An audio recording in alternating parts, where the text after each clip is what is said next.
বঙ্গোপসাগরে সৃষ্ট নিম্নচাপের কারণে ঢাকাসহ দেশের বিভিন্ন স্থানে বৃষ্টি ঝরছে, কোথাও মুষলধারে আবার কোথাও বা গুঁড়ি এতে কমেছে তাপমাত্রা।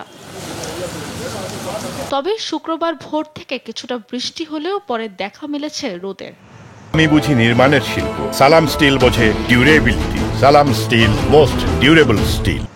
আবহাওয়া অফিস বলছে, মৌসুমী বায়ু সক্রিয় থাকায় আগামী 7 থেকে 10 দিন থেমে থেমে বৃষ্টির সম্ভাবনা আছে। বৃষ্টির কারণে স্থানীয় নদীবন্দরে 1 নম্বর এবং সমুদ্র বন্দরের জন্য 3 নম্বর সতর্ক সংকেত সন্ধ্যা পর্যন্ত বলবৎ থাকবে। গভীর নিম্নচাপটা স্থলে উঠে গেছে, তার প্রভাবটা অনেকটা কমে আসছে।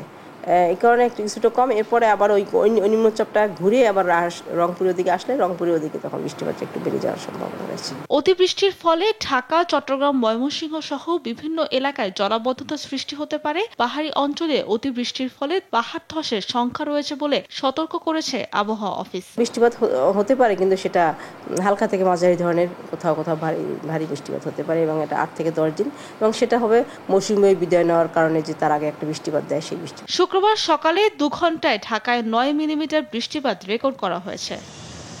সাবরিনা মজুমদার, দেশ টিভি, ঢাকা।